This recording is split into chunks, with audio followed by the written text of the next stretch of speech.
Hi viewers, ഞങ്ങളുടെ നാട്ടിൽ ഒരു ഫ്രാൻസിസ് ചേട്ടൻ ഉണ്ടായിരുന്നു. അദ്ദേഹം ESLC അന്ന് അങ്ങനെ ഒരു ഇതുണ്ട്. പിന്നീടാണ് SSLC വന്നത്. SLC എന്ന് പറഞ്ഞാൽ 10ാം ക്ലാസ്സാണ്.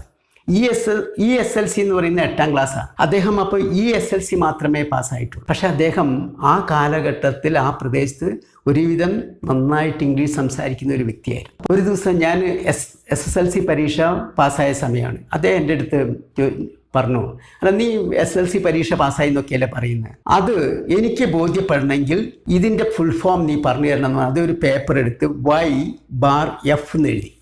Y⁻F എന്ന് എഴുതിയിട്ട് ഇതിൻ്റെ ഫുൾ ഫോം പറയാൻ പറഞ്ഞു. സത്യം പറയാം, എനിക്കറിയില്ലായിരുന്നു. എന്നിട്ട് അദ്ദേഹം തന്നെ പറഞ്ഞു, നമ്മളൊരു കത്ത് കത്തിൻ്റെ ഡ്രാഫ്റ്റ് എഴുതുമ്പോൾ അവസാനം യുവേഴ്സ് ഫെയ്ത്ത്ഫുള്ളി, അതായത് താങ്കളുടെ വിശ്വസ്തയോടെ എന്ന അർത്ഥത്തിൽ ചേർക്കുന്നതാണ് YF. അന്ന് എനിക്കറിയില്ലായിരുന്നു. പക്ഷേ വർഷങ്ങൾ കഴിഞ്ഞ് ഗവൺമെൻറ് ഡിപ്പാർട്ട്മെൻറ്റിൽ വന്നപ്പോൾ സ്ഥിരമായിട്ട് നമ്മൾ കത്തുകൾ ഡ്രാഫ്റ്റ് ചെയ്യുമ്പോൾ അതിൻ്റെ ചുവട്ടിൽ YF എഴുതാറുണ്ട്. അന്നറിയില്ല, അദ്ദേഹം ചോദിച്ച സമയത്ത് അറിയില്ല. പക്ഷേ അദ്ദേഹം അന്ന് എൻ്റെ അടുത്ത് അദ്ദേഹം എങ്ങനെ ഇംഗ്ലീഷ് സംസാരിക്കാൻ പഠിച്ചു എന്ന് എന്നോട് പറഞ്ഞു. അതായത് അദ്ദേഹം ഒരു 8ാം ക്ലാസ് വരെ പഠിച്ചിട്ടുള്ളൂ. അദ്ദേഹം എസ്റ്റേറ്റ് സൂപ്പർവൈസറായിരുന്നു. അപ്പോൾ അന്ന് ഇംഗ്ലീഷുകാരായ ധാരാളം സൂപ്രണ്ടുമാരുണ്ട്. അവർ വന്നാൽ അവർക്ക് മലയാളം അറിയാത്തതുകൊണ്ട് അവർ ഇംഗ്ലീഷിലാണ് സംസാരിക്കുക. ഇദ്ദേഹം പറയാണ്, സായിപ്പിനെ ദൂരെ നിന്ന് കാണുമ്പോൾ തന്നെ കാലിൻ്റെ അടിയിൽ നിന്ന് ഒരു വിറയലൊക്കെ വരും, എങ്ങനെ ഉത്തരം പറയേണ്ടതെന്ന് അറിയില്ല.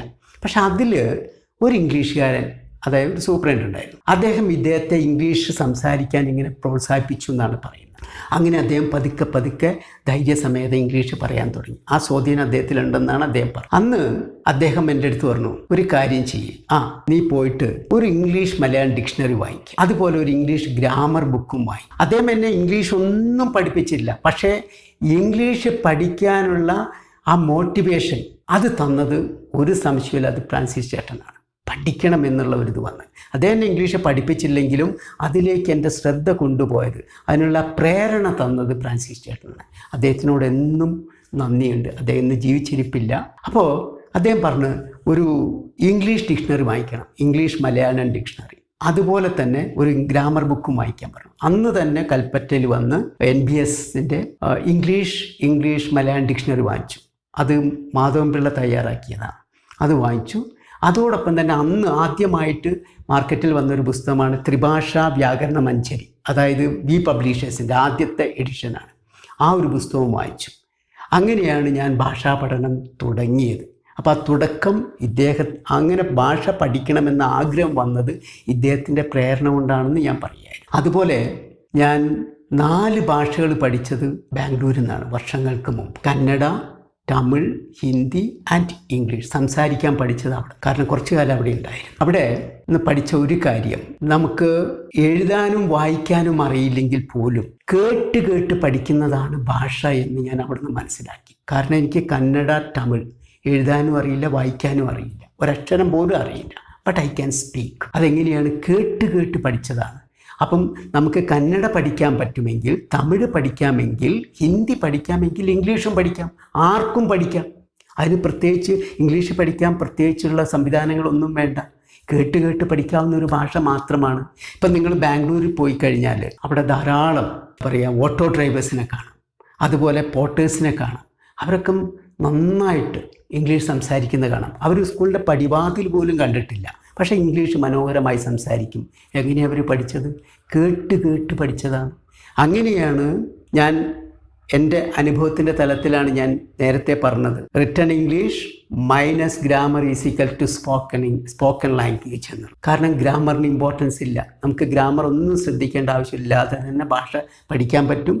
ആർക്കും പഠിക്കാവുന്ന ഒരു ഭാഷയാണ് ഇംഗ്ലീഷ് എന്നൊക്കെ ഈ അനുഭവത്തിൽ നിന്നാണ് വന്നത്. അന്ന് എന്നെ ബാംഗ്ലൂരിൽ എൻ്റെ കൂടെ പ്രവർത്തിച്ചിരുന്ന ഒരു സഹപ്രവർത്തനായിരുന്നു തമിഴ്നാട്ടുകാരനായ പളനിസ്വാമി. ആ പളനിസ്വാമിയാണ് സത്യത്തിൽ എൻ്റെ തുടക്കം അങ്ങനെയാണ്. കാരണം ഞങ്ങൾ രാവിലെ തൊട്ട് വൈകുന്നേരം വരെ ഇംഗ്ലീഷ് തന്നെ സംസാരിക്കും. ആ സംസാരം കൊണ്ടാണ് ഇംഗ്ലീഷ് എങ്ങനെ സംസാരിക്കണം, എങ്ങനെ ഫ്ലുവൻ്റായിട്ട് സംസാരിക്കാമെന്നെല്ലാം ഞാൻ പഠിക്കുന്നത്. അങ്ങനെ ജീവിതത്തിലുള്ള ഒരുപാട് അനുഭവങ്ങളിലൂടെയാണ് ഈ ഭാഷ സ്വായത്തമാക്കിയ പലരുമായിട്ടുള്ള സ്വദേശികളും വിദേശികളുമായ അനേകം പേരുമായിട്ടുള്ള സംസർഗത്തിലൂടെയാണ് ഈ ഭാഷ സ്വായത്തമാക്കിയത്. അതിൻ്റെ കൂടെ വായനയും പല സ്വാധീനങ്ങളും ഉണ്ടായിട്ടുണ്ട്. അപ്പോൾ ഇങ്ങനെ ഈ ഭാഷ പഠിക്കാൻ പ്രേരിപ്പിച്ച സഹായിച്ച എല്ലാ വ്യക്തികൾക്കും ഈ സന്ദർഭത്തിൽ ഞാൻ നന്ദി പറയുകയാണ്.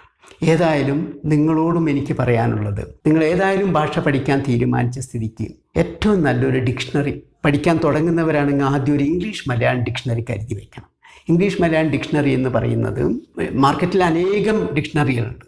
പക്ഷേ എൻ്റെ ഇത്രയും കാലത്തെ അനുഭവത്തിൽ ഞാൻ ഏറ്റവും നല്ല ഡിക്ഷണറിയായി കണ്ടത് NERC dictionary of English for the speaker's of Malayalam എന്ന് പറഞ്ഞൊരു ഡിക്ഷണറി ഒറ്റ തവണയെ അത് ഇറക്കിയിട്ടുള്ളൂ.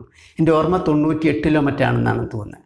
അന്ന് എനിക്ക് അതിൻ്റെ ഒരു കോപ്പി കിട്ടിയതാണ്. പിന്നെ ഞാൻ വിദ്യാർത്ഥികളോട് ഈ ഒരു പുസ്തകം പോയിട്ട് ഈ ഒരു ഡിക്ഷണറി വാങ്ങിക്കാൻ പറയുമ്പോൾ ആ സാധനം ഇല്ല. പിന്നെ അവരെ ഇറക്കിയില്ല. എന്തുകൊണ്ടാണെന്നല്ല, പക്ഷെ അത് വ്യത്യസ്തമാണ്.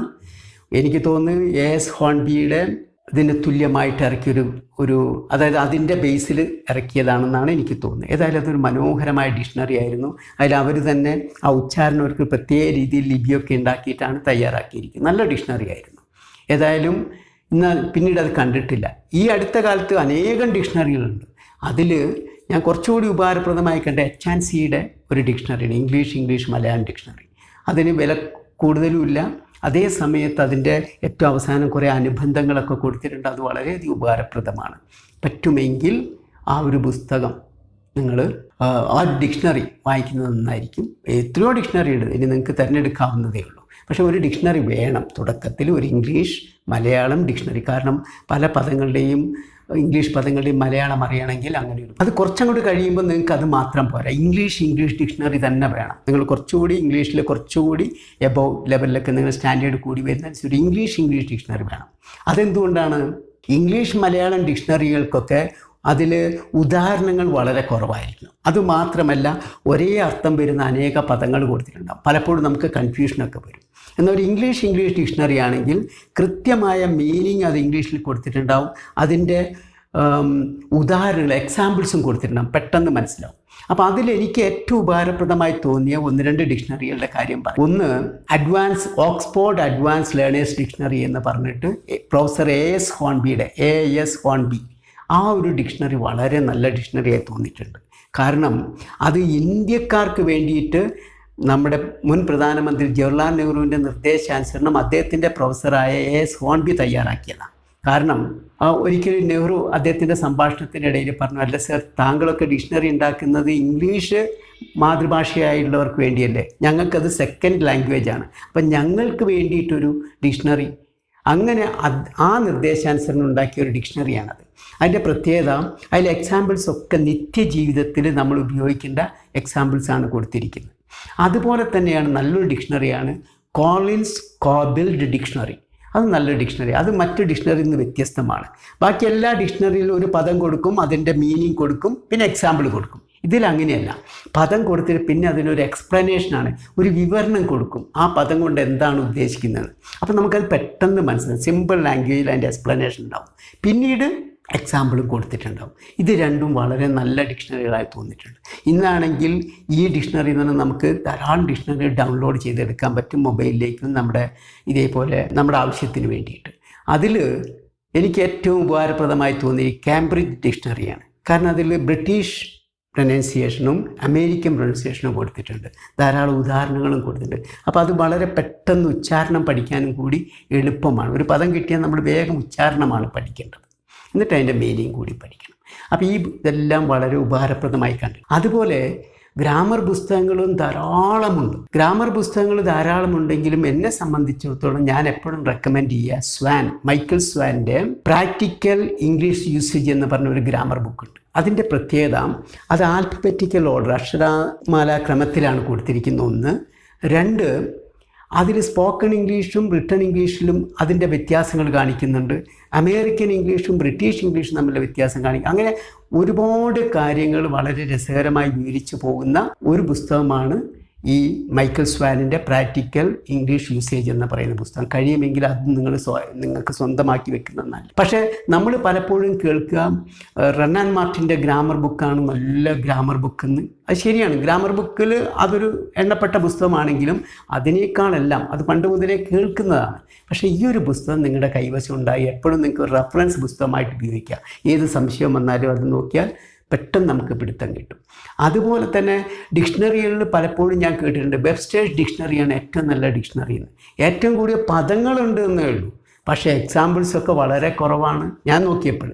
എനിക്ക് ഏറ്റവും ഉപകാരപ്രദമായ ഡിക്ഷണറികളുടെ പേരുകളാണ് ഞാൻ നേരത്തെ. അപ്പോൾ ഏതായാലും നിങ്ങൾക്ക് ഇംഗ്ലീഷ് പഠിക്കാൻ തീരുമാനിച്ചാൽ തുടക്കക്കാർക്ക് തീർച്ചയായിട്ടും ഇംഗ്ലീഷ് മലയാളം ഡിക്ഷണറിയും പിന്നെ അഡ്വാൻസ് ആയി പോകുമ്പോൾ ഒരു ഇംഗ്ലീഷ് ഡിക്ഷണറിയും ഗ്രാമർ ബുക്കൊക്കെ കയ്യിൽ കരുതുന്നത് നല്ലതാണ്. പിന്നെ സ്പോക്കൺ ഇംഗ്ലീഷായിട്ട് ബന്ധപ്പെട്ട് ഇഷ്ടംപോലെ പുസ്തകങ്ങളുണ്ട്, അതിൻ്റെ പേരുകളൊക്കെ പറയുന്നത് ഒരുപാടുണ്ട്. അത് പിന്നെ നമുക്ക് വരും എപ്പിസോഡുകൾ അതിനെക്കുറിച്ചൊക്കെ പറയാം. So friends, thank you very much. Have A nice day.